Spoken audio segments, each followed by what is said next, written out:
And we are live in another edition of the All Gas No Break Sports Show. I am one of your co-hosts, Nicholas Pavona, joined alongside, as always, by my co-host Andrew Johnson, as we have gone through now the 11th week of this season's college football year, and probably the most chaotic week we've had all season to date. Big time upsets, big shakeup in the college football playoff poll that was just recently released as of last night.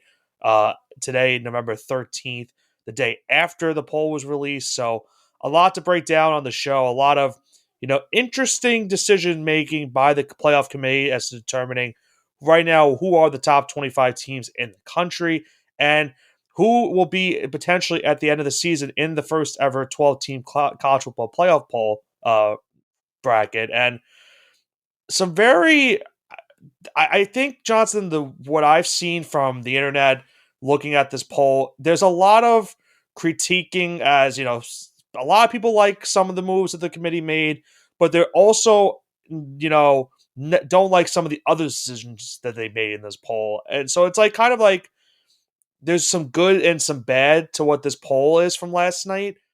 And again, remember, this is only the second playoff poll. There's going to be a lot more coming, and there's still a lot left in the season to date. But there's still a lot of, critiquing from what we've seen so far throughout the first two playoff polls that we've seen the first 2 weeks. Yeah, I think to start to say it's the most chaotic week, it's definitely not an understatement because we had multiple ranked teams fall, we had multiple playoff teams fall, and it seems like the window keeps on expanding but shrinking at the same time, if that makes sense. Yeah, I mean, I think going into, last week we had mentioned there was a couple teams that were on eliminator watch where if they lost, they'd be out of the CFP entirely. And now we go into this week, and I would make the case that one team, maybe even a couple, maybe two or three teams are in the same boat as well this week, where if they lose this week, they're officially going to be done in terms of the playoff poll. And I'll kind of explain that a little bit more later in the mushing hour because some of the games that we have in the mushing hour, there's like a lot to break down in terms of where they're currently situated in terms of being ranked, where they're currently situated in terms of being in their respective conference standings, and what that would mean going into the next couple of weeks before trying to make it into the playoff potentially. But first, obviously, having to win their respective conference championships or at least being at the top of their respective conferences. And I think best way to start this week, Johnson, is we got to talk about what happened between Ole Miss and Georgia. And I think you and I both thought going into this game, maybe a good amount of the country thought that this was going to be an easy win for Georgia, right? The spread didn't look like that was the case. Georgia was about a 2-point favorite in this game going on the road into Oxford. But I think the way Ole Miss season has gone, I think that's why everyone expected Georgia to just kind of maybe run away with this game. And boy, was everybody pretty much wrong about how this game went. Ole Miss pretty much dominated Georgia from kickoff to the very final whistle. They beat Georgia at home 28-10. Jackson Dart did just enough in this game. Didn't have to do too much because the Ole Miss defense was phenomenal in this game. Carson Beck struggling once again. They couldn't really run the football as well, Georgia. And their defense really struggled as well in the secondary, which is a big concern for the Bulldogs going the rest of the way. And now it opens up the door for Ole Miss because if you look at the rest of the schedule, Johnson, all they pretty much have to do is win their next two games, and they're going to be in the college football playoff this season. And on the other side of things for Georgia, they very much well could be eliminated from the college football playoff at the end of this upcoming weekend. All right, Nick, I'm going to say it, and you're going to say it after me. When I say Jackson, you I'm say not Dart. doing it. Jackson, come, why not? I'm not. Listen, I'll give him all the credit. He got a big win, but there's a reason I'm not doing it. It's because one of our good friends is trying to convince me the Giants should take him in the NFL draft, and I want no part of it. There was What I also a will good amount say of is, what there I was will also a say good is, amount of people that wanted me to take Carson Beck. It was the same exact way. But continue. how Didn't mean does to cut you off. Jackson Dart look in the big game though? He did fine in this game. Like I said, he didn't have to do too much. He did just enough to help his team win. Right, fine, I'll, fine. I'll give him So his flowers. He did just enough. It's not even that I hate Jackson Dart. I don't like him as an NFL draft prospect quarterback. That's why I don't like him that as. is fine. That is a fair Yeah. analysis. I will give that to you. So if you are Georgia now, do you start to sweat? Yeah, you have to. You Like could by you default, you just lose. have to sweat now. Yeah, because if you lose this week, I think you very much will have the play. I mean, if you look at how the committee ranked Georgia, and this is where people are kind of thrown off with the playoff poll this week, Johnson. It really comes down to Georgia. Georgia has the number one strength of schedule throughout the entire country. They've already had a big win over Texas. Their two losses aren't even necessarily bad losses against currently right now two playoff teams in Alabama and now Ole Miss. And if you look at it also, they've beaten Clemson, who is still ranked.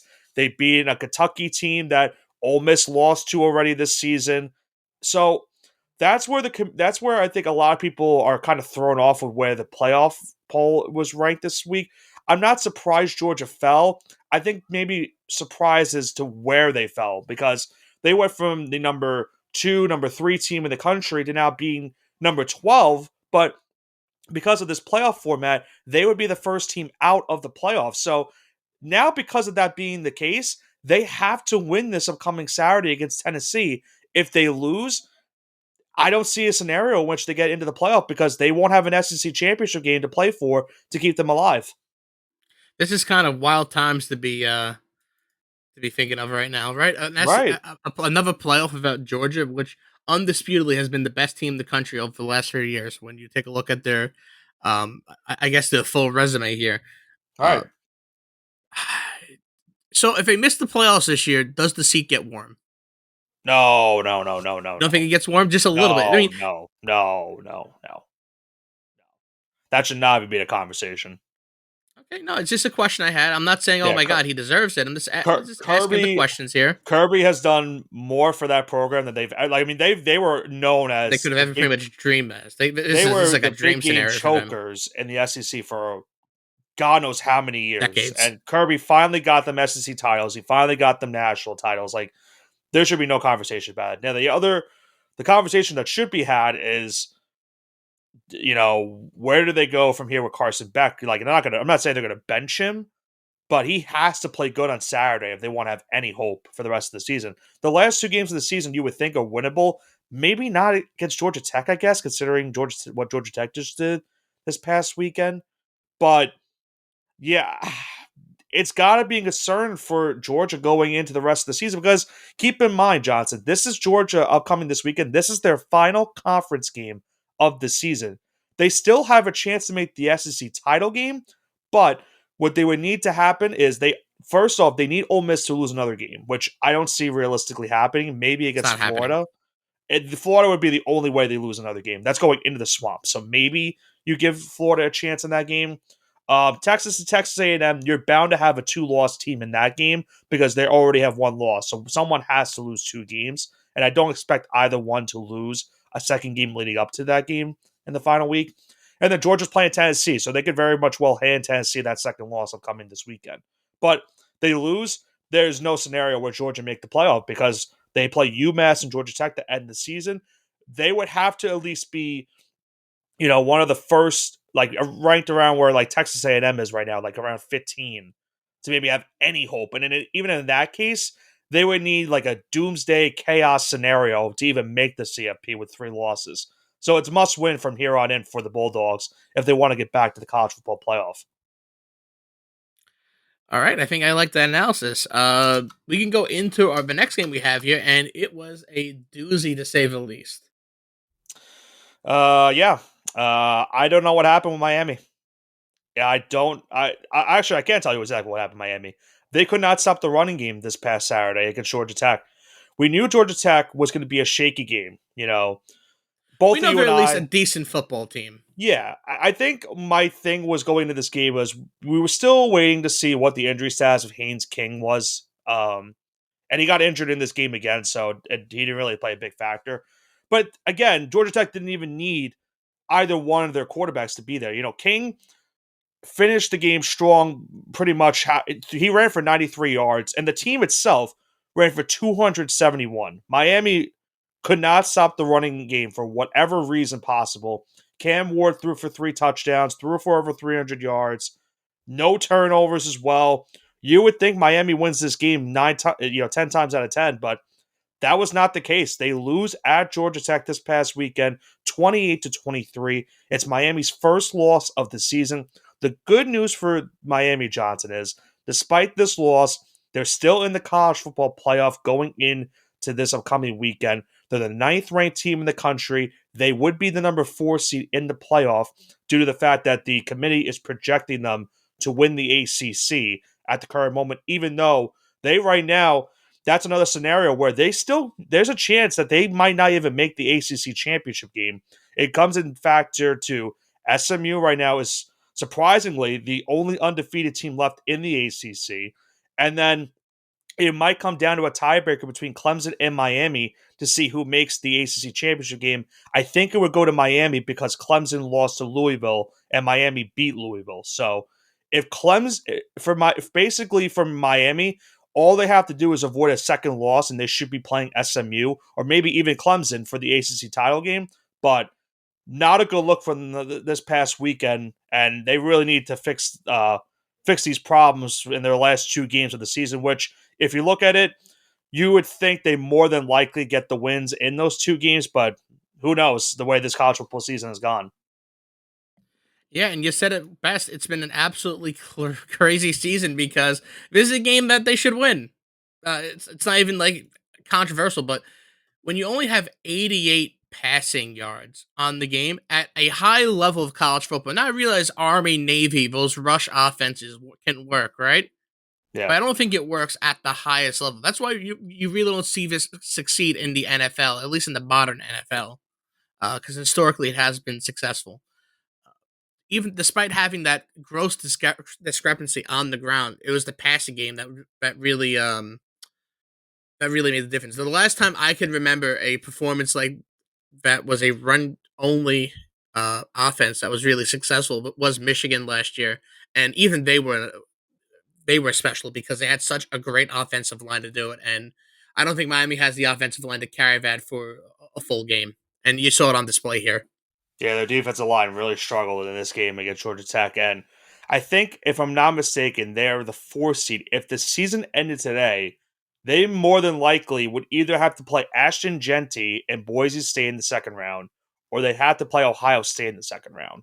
If they get to that, if they get to the playoff, if the season ended today. If So it's Boise State versus Miami, Boise that's a huge upset. That's that could, upset yeah, alert. yeah. Boise could really pull it off, but again, Ohio State's got a two-headed monster at running back as well. So it's like it's not a good matchup for the Hurricanes whatsoever. If they were to have to play one of those 2 teams come the college football playoff, but like I said, that's still a long ways ahead. Still, there's still a few weeks left in the season, and there's still conference championship week. So there's still a lot to dissect and decide maybe who potentially these teams will be playing. But these are all just the current matchups if the season would end today.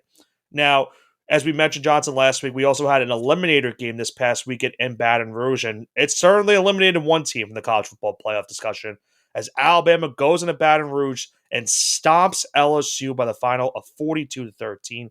Jalen Milroe throws for 109 yards, but did not have to do anything else because 185 rushing yards for Milroe, 4 rushing touchdowns. Bama as a team rushing for 312 yards in this game.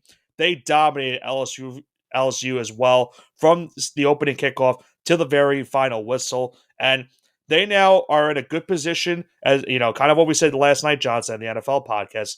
They're in a position to be in a position right now. If the season ended today, I believe they would be the number 10 seed, I believe, in the college football playoff. I think they're number That is 10 as correct. well in the CFP ranking. So Bama's got a good shot, it looks like, at this point to make the CFP after it looked like they were pretty much done after that Vanderbilt loss. And their last 3 games of the season, pretty much all winnable games for the Crimson Tide. And we'll have to see if they potentially can make the SEC championship game as well. And LSU, unfortunately, it's just another season where expectations falter towards the end because they couldn't get the big win. And it's becoming a common trend, unfortunately, for Brian Kelly. Yeah, Brian Kelly can't get it done in the big game once again. Shocker, shocker, shocker. But overall, it's been a great season for LSU. I realize it's going to be heartbreaking to not make the college football playoffs, but in a vacuum, you have to realize this is the best LSU team you've probably had in close to 5 years. And Brian Kelly may not be that guy that can bring this team to a national championship once again, but he can at least get them in the college football playoffs. So you have to give him a little bit of time. Yeah, I guess, but yeah, this was just not a good showing because it's one thing to get blown out and maybe you're in Tuscaloosa and it happens, but to have At it home, happen it's a on little your different. own home, yeah, like on your own home field, like that's where it gets really bad. Like they had, I mean, they were Alabama could have hyping up, stopped scoring after the right. 2 minute mark in the first quarter, and the game still would have they still would have won the game, which is Like crazy. LSU had been hyping up this game because they had big recruits coming into the week. They were talking about, we obviously need to win if we want to make the college football playoff. We still have a chance at the SEC championship game as well. And it was just another unfortunate bad game for them, considering what happened the week prior against South Carolina. That's just really, I don't know what happened because they had that big win over Ole Miss, and then ever since that happened, their team's just gone on a weird decline since then.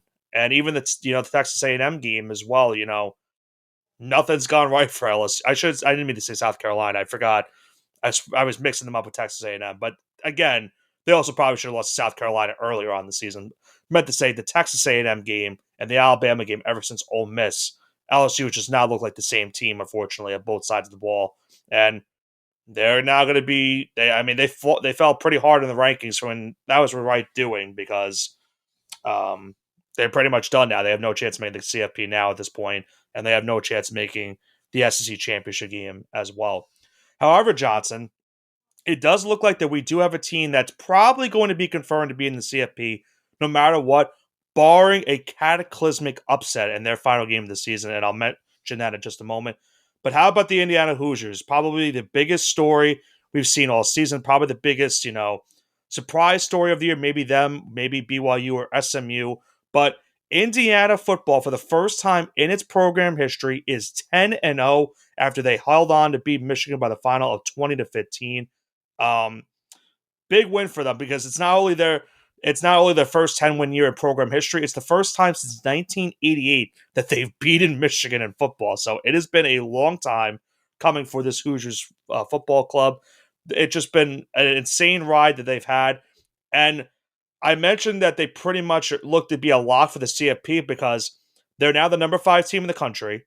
And their last 2 games, even if they lose to Ohio State, unless it's a very big blowout loss, which could happen, I don't know yet. Indiana's still a very weird team. I don't think anyone really has a gauge as to who they truly are. But after that game, they only have to play Purdue, and Purdue has been the worst team in the Big Ten this season. So it looks to be that the Hoosiers are probably going to be in the CFP, barring any drastic faltering in the final 2 games of their season.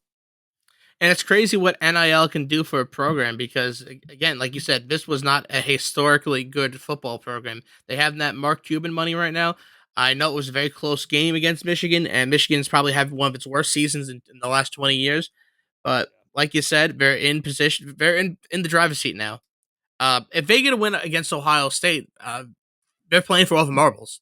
I mean, if they're going to win against Ohio State, they're going to be a top 2 team in the country, and they're going to be guaranteed a spot in the Big Ten championship game as well. That's what I'm saying. They're playing for all the marbles if they beat Ohio State this week. So, uh, Well, two can't, weeks, but yeah, yeah, well, yeah, too. I know they're on bye this week. yeah. And like I said, after that, it's just Purdue, and they could have a perfect 12-0 season. And if you ever said that about Indiana football, no one would believe you. But I in mean, the they're NIL era, anything is possible. they're definitely content with the already a 10-0 mark. I don't think anyone expected this, but give credit to Kurt Signitti and the entire Indiana staff because remember where Signitti was last season? He was at JMU with James Madison, and look at the year that they had in their first year in the FBS. They were a ranked team. A lot of people wanted them to be in a New Year's Six bowl. They never got that bowl game to begin with, so it's good for him and the rest of his staff because he got all of his staff to come with him to Indiana. He got pretty much all of his big name players from James Madison to come with him as well.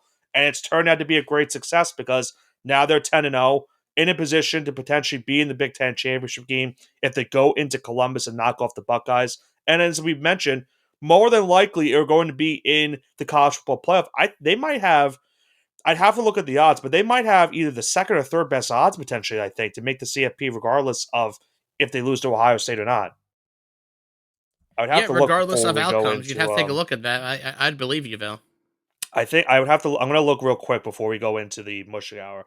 They have the fifth best odds right now to make it. It is Crazy times we live in. it's pretty much um it's pretty much the top 5 teams in order are the order that it has for these for it. I think they have the same odds as Tennessee, which is minus 220. So I don't again, I don't really see, I'd be stunned. They would have to lose by like 40 or 50 to Ohio State.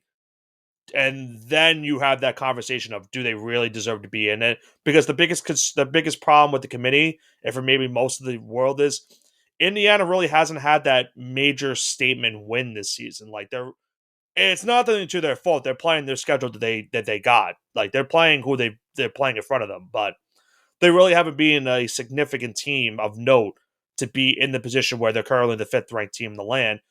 So I think they're one of the teams a topic right now in terms of how everyone's been talking about this college football playoff poll.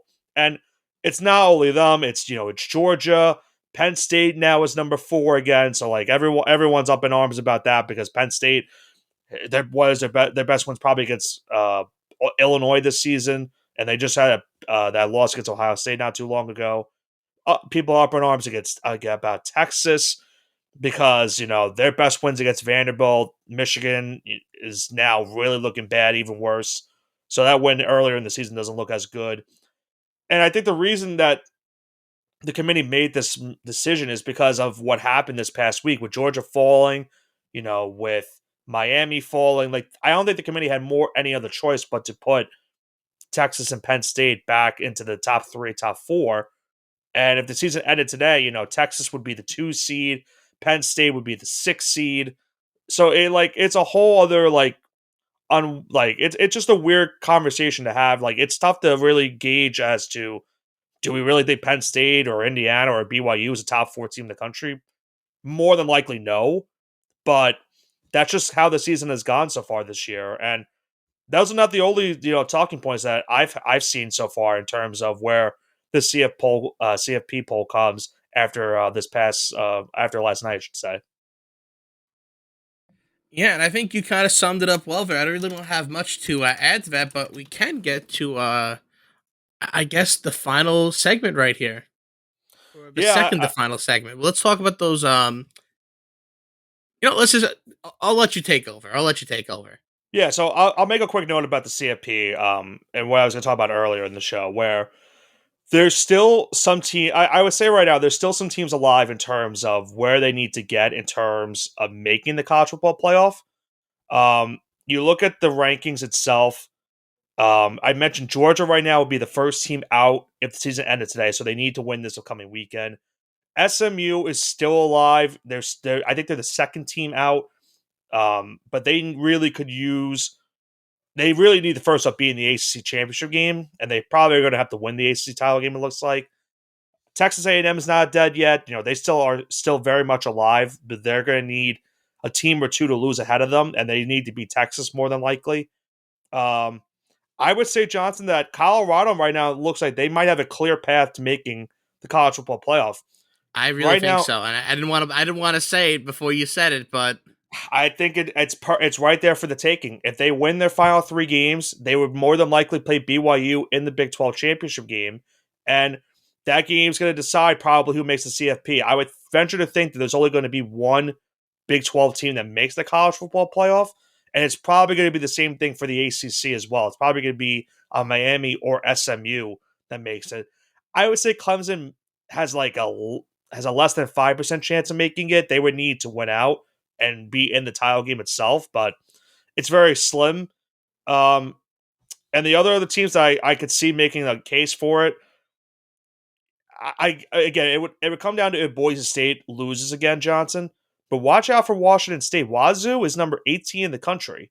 They right now, if there was a Pac-12, they would be the favorite to win the Pac-12. And right now, they're one of those group of 5 contenders that could be contending to take Boise State's spot in that group of five, number 12 seed, as well as teams like Army and now even Tulane, who got ranked See, this after I this want past to week. live in a world though where Boise State moves up to like 9, and then like Army gets in as well. I want There, to live in that world. there is, I would There's a say, really strong there's possibility a good that does chance that could happen. happen. There's a very good chance that could happen.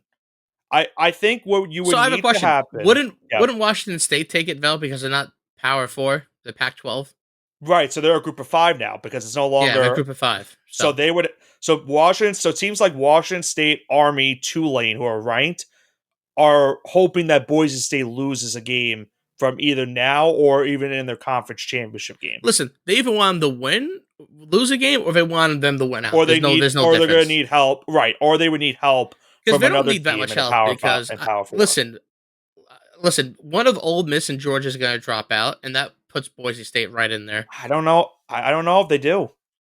One of them has to. Ole Miss. I mean, Ole Miss would have to lose to Florida. They're not losing to Mississippi State. I'd be stunned if they lose the Egg Bowl to Mississippi State the final week of the season. It's going to be close because if Boise State goes undefeated, wins a Here, conference championship, and they're going to jump one or two of these teams at the end, I guarantee it. look, I think what it's going to come down to this. It's going to come down to what happens this weekend. I think this weekend's going to be a good indicator because if Georgia beats Tennessee, then you have to see where they're going to rank Tennessee after that loss. Like if it's a bad Right. loss, then Tennessee might be out of the playoff. They might eliminate them. If Georgia loses, then they're completely eliminated. They're not going to have a chance, and that's where it could open the door for some of those teams. But once again, those teams have to make it to their respective title game. Like right now, the American Conference is a big three-way like race right now to potentially take over Boise State or even just take over one of those group of Power Five teams or Power Four teams, however you want to call it, to take one of their spots because you have Army who's ranked at 24, you have Tulane who's ranked at 25, and even though the Navy more than likely is not even going to have a chance to make it, Navy still could very much well play spoiler for either Army or Tulane for them making the college football playoff this season. So that's where everything gets really kind of crazy in these next couple of weeks, and that's why this 12 team format I really liked it because maybe people aren't happy about if you're the 5 seed you're getting an easy matchup more than likely in the first round, but you never know. I mean, we've seen these group of five teams the last couple of years in their bowl games beat these Power Five teams and pull off some big time upsets and put their names on the marquee. Also, you've seen the exact opposite with these Power Five teams absolutely That's destroy the group true. of five teams, That's and it's not yeah, even a game. So, as much as I love that narrative, you have to kind of yeah. realize just a tiny bit of It it does. of the Yeah, opposite side over here. yeah. That is true. That is true. I will say I'll give you odds real quick, Johnson, before we go into the mushing hour. Um, are these the title odds? These are the title. I'm trying to find the exact odds for some of the teams that right now are in playoff contention. I'll try to find those. Why don't we start the mushing hour in the meantime and kick off week number 12? And obviously, for you and I, it's not getting any Again, don't better. follow me. Do not follow my I don't. picks. I wouldn't. If you had faded me every week, you would be up 20 units right now. I don't even know if you should be. I don't think you should be following me either. I'm gonna love No, with you, Chief. you can listen to us for NFL, but not for college. Well, as long as you didn't listen to NFL for us last week, then sure. Yeah, you're right. But yeah, it's been a rough season for us in college football. I thought I was getting a little bit better. I think both of us thought we were getting a little bit better after I think like what was it 2 weeks ago? Nope. But yeah, no, it's gotten worse. It got really worse this past weekend. What's our first game we have for week number 12? We have number 3 Texas going on the road to take on Arkansas. Texas is a 13.5 point favorite, and the over under slated at 57.5. Give me Texas minus 13.5 here. I think that's a lock. You think it is? You don't see them playing. No, I don't think they're looking You don't ahead. I think don't it'd be think they're going to close? play down. I know Arkansas is going to play hard, but I think Texas is going to lock it in. I think they have to because the entire world is they know Texas is a good team, but they haven't really had that big marquee win this season. Um, I agree with you. I think Texas gets it done. I think they have to get it done. Arkansas has been a very they obviously have an upset already this They've been season over erratic. Tennessee, but they haven't been like they're kind of also in that same spot where they haven't been really as consistent. Maybe in a couple years they'll be a team to be threatened with in the um, SEC, but it's just not there yet. So give me Texas minus 13 and a half as well. Second game we have on the docket, Johnson, a big game in the ACC. Really, could really decide a lot of things in terms of where these teams could make it in their respective championship games. As number 20, Clemson goes on the road to take on Pittsburgh. Clemson, a 10-point favorite, over under set at 54 and a half for this game. Give me the over. Neither of these teams can really play defense. I do like that pick. Uh, I'll go with Clemson minus 10, and I'll take the over as well. I do like the over in this game as well. Pitt Double just lost to picking, huh? Virginia. Yeah, I gotta fix my record somehow, right? Yep, true. You can I stop Pitt. trying like me. Yeah, sorry, that's also true. Clemson, they have a very slim chance to make the CFP. A lot of things would have to go wrong for them to make it. And for Pitt, they're trying to play spoiler because if Clemson loses the second game, then they're going to be out entirely from not only the CFP but as well as the ACC championship game. So this is a must-win game for Clemson if they want to get in. I think right now their odds to make the CFP, I'm looking at it, are plus 250. So it's still not technically dead yet for them, but it's getting close to dead if they want to make it. So they really need a win this week. But I'll take them and the over. Another big game in the ACC as well we have this week, too. We got BC on the road going into Texas to take on SMU. Southern Methodist at home, number 14 in the country, according to the CFP. All of these rankings are according to the CFP poll. Yep. SMU is a 17.5-point favorite, and over-under slate at 53.5. Give me BC plus 17.5. That's way too many points. Are you concerned that they don't have Castellanos playing anymore? Not concerned. Not concerned at all? It's SMU. It's not Alabama. Whoa. Don't talk about SMU like that. I just did. You gotta Make gotta them respect prove my, to me that they don't deserve to be spoken like that. you gotta respect SMU at this point. Why? Because if not, they can get the death penalty again. I hope not. I like what Sonny Dykes is doing for SMU. He's doing a great job building this program back up. Or Yeah, no, I'm sorry, Sonny Dykes is the former coach at SMU. I keep thinking he's still at SMU. He it's left for red. TCU. Yeah, I keep forgetting he left for TCU, and he got them to the friggin' CFP, the national title game when they got destroyed. Regardless, yeah, it's Red Lashley. That was bad. I should have known that. Anyway, give me SMU minus 17 and a half. And Johnson, I'm going with another over. Yeah, these two teams also do not play defense. I'm expecting a nice high scoring matchup in Texas this upcoming weekend between these two teams. Our next game that we have on the docket, a very interesting game in the SEC where if one of these two teams, Johnson, I don't want to say if they win that they're guaranteed that they might be close to making the CFP, but a blowout win maybe could make the committee say, you know what, maybe they're one of the first 2 or 3 teams out, and with a couple losses from other teams, maybe they could squeak in. Who knows? You have number 23 Missouri going on the road to take on number 21 South Carolina. South Carolina is a 12-point favorite, over under set at 44.5 for that game. I kind of want to take South Carolina minus 12 because Missouri hasn't showed up in the big games either.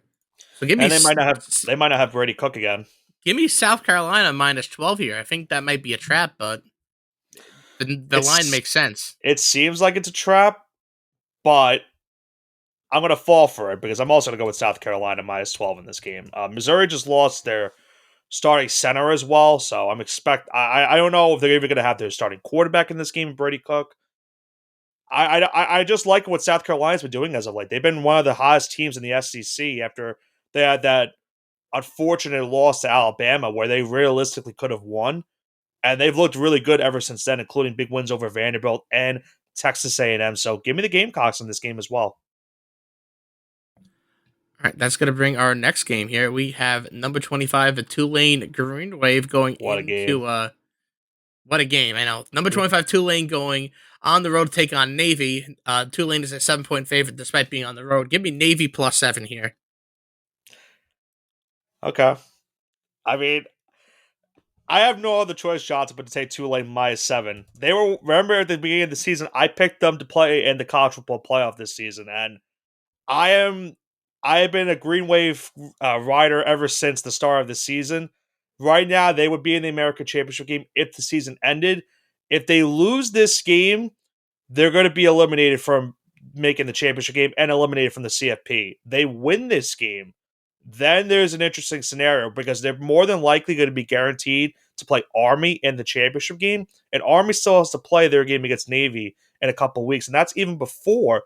I forget that the championship game is before that Army Navy game, so that Tulane Navy and Army game potentially could decide if one of those teams makes it to the college football playoff this upcoming season. So that's something to know for this one. So my pick for this game, I'm going to go with Tulane -7. I got to ride with the Green Wave at this rate. I'm praying that they can make it. I want to see them in the college football playoff this upcoming season. Our next game that we have is a big matchup in the Big 12 as Kansas State is at home, number 16 in the country, taking on Arizona State. The Wildcats are a 9.5 point favorite with the over-under set at 50.5 for this one. Still a lot of the line for these two teams, Johnson. They're both 4-2 in conference play in the Big 12. Who do you got for this game? I'm gonna take the under because Arizona State is horrific. So give me the under. In a Big 12 game? Ooh, Yeah, that's spicy. listen. That's spicy. Arizona State, 17 points. Listen, they had one offensive outburst, I guess you can say, and that was last week. Listen, they had two Last two offensive weeks, yeah. outbursts, but besides that, they've been getting kind of killed. Their offensive bursts have been against the worst teams in the Big 12. Exactly, UCF, There you go. Arizona State. And Oklahoma State. Yeah, God, yeah, Oklahoma State. That was the worst pick I've ever made for a I picked conference Utah, buddy. champion. So Yeah, but we both had them making the CFP. That was rough. I think it the happens, Cowboys. man. I think when we made that pick, they should have realized they were fucked to begin with. Yeah, Ugh. it is what it is. So you're gonna go with the under? That's your pick for this game? I'm going with the under. Uh oh god, I don't even know. I'm gonna go. Kansas State just lost this past week against Houston. And now, because of that loss, that pretty much opens the door for Colorado to easily make it to the Big 12 title game. I'm going to go with Arizona State to cover the -9.5, plus 9.5, I should say. I could see them winning this game outright on the road. I don't know what it is, but Kansas State really could not have afforded that loss last week to Houston, and it very much will happen. So I think the Sun Devils will keep this game close. I'm not sure if they win it, but I could see them winning it on the road. What about our next game, Johnson? I forgot who was on deck between Number us. one Oregon going into Happy Yeah, Valley take on Wisconsin. Oregon is a 14.5 point favorite on the road. 52.5 is the slated over under. Oregon minus 14.5. It's not even gonna be close. You shouldn't have fired your former head coach just for a pipe dream for four you're games, and now still you're on screwed. that. No, I'm always gonna be on it. I know you're never not gonna be on top of that. You've been just yeah, you've just been just so salty. Yeah, Paul Chris got framed. Yeah, He did, yeah, you're not wrong. You're not wrong. and now they're gonna be stuck in purgatory forever. So good for you guys. Yeah, I got Oregon as well in this game. Maybe because of that, the Wisconsin covers. But is there really any pity points for you covering at this point in the season? So give me the Ducks as well to win in mass in this upcoming weekend. And then Johnson, it's the big game for Georgia, the biggest game of their season now up to date. Because if they lose this game, they're more than likely going to be eliminated from the college football playoff. They are at home, number 12 in the country, taking on number 7 Tennessee. Georgia is a 10-point favorite with the over-under set at 48.5. Now, the reason that this is the case, Johnson, and I'm going to butcher this name. I always been butchering all season. I've been hearing people say his name, and yet I still cannot pronounce it. Nico Iamaleva Leva. I want to leave myself not pronouncing his name anymore. Regardless, is right now rumored to potentially not be playing in this game because he's in the concussion protocol. So that is right now the biggest concern for the Volunteers going into this game. So they might have their backup quarterback on the road in Athens, which is never an easy place to play in. Who do you have for this game? When the lights are brightest, Hmm. Georgia is going to come out victorious. Georgia -10. Georgia -10. Okay. Yeah. I think because of the injury, I have to go with Georgia -10 as well. And even if the injury doesn't happen, the spread would probably be a little bit closer, but I would still love Georgia in this spot because they have no other choice. They have to win this game to even make the playoff. Like they're down to their last breath at this point to try to make it. So they need this game desperately. I think they get the job done and they keep their season alive and more than likely keep their playoff hopes alive and more than likely make it into the college football playoff. So that will wrap up our week number. What are we? Week number 12 now, Johnson? Yeah, week number 12. Okay. We are in week number 12. Week number 12. Okay. So, yeah. So, I will say I did pull up odds for the college football playoff. I think these are updated as of Sunday. So, um, looking at it, if, I'm looking for Georgia's spot, it's kind of wild because it says even if they lose one more game, they still have a 99% chance, which I don't see happening. It's got to be differently updated. I don't know why it's like that. But their current odds to make it are 84%, so they have gone down significantly if after that game against Ole Miss. Miami's went down significantly. Um, Teams like Army's odds went up, which is good. Tulane has gone up as well. But they pretty much are in the spot where if you have to win out, it looks like more than likely if you want to make it into the CFP. But yeah, these odds are kind of wild. And with it being week 12, we're pretty much right there at the end of the season to see who makes it into the college football playoff at this rate and who gets that shot to be the first playoff 12 team format champion. So we'll see what happens. Any final thoughts on what you're looking forward to this upcoming week I'm looking forward to Boise State sneaking into the top 10 rankings because two of these teams are going to lose. for this week or just in general? Oh, this week. I think, You think two top 10 teams are losing this week? Well, Tennessee, you yeah, said yes. Who's the other I think team? Tennessee's going to lose. And, oh boy. If Yeah, I had to I'm take putting a you on the look at spot. this, yeah, let me take a look at the schedule. So if I had Take, to, you take a know, quick look. if I'm forced to pick, it's going to be Tennessee. Hmm. And it obviously won't be Alabama because they're playing Mercer. And if that happens, that God forbid. That Um, happens. Bama's not being that, ranked anymore. yeah. Dare I say Notre Dame? Against Virginia, I can't see that happening. I mean, stranger things have happened to Notre Dame before. I guess they lost this Northern Illinois. Yeah, I Anything is guess. possible with this team. If I had a pick, I'll tell you right now. You said top 10, right? I'll give you two Top teams. 11. Top 11? I'll give you the two teams. I agree with you with Tennessee. I think BYU might lose this week to Kansas.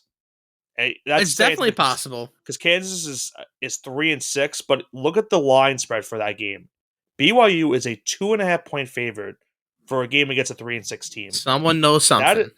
that is very troubling. If you look at BYU season, Johnson, every single game that they played in has pretty much been a one-score game, and they've just snuck out pretty much every game besides them destroying Kansas State earlier in the season and Arizona. Like every other game has been right down to the wire. Last play of the game, last couple plays of the game, they've had to win, and they barely got out of Utah this past weekend.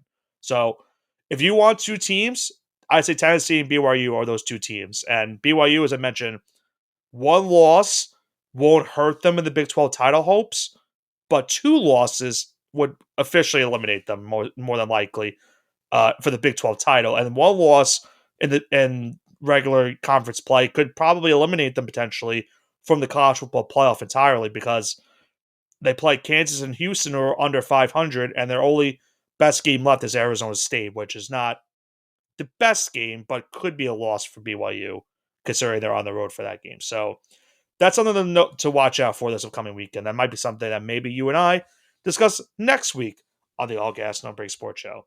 But as for this week, that is going to do it for our show. Week number 11 in the books. We now head into week number 12.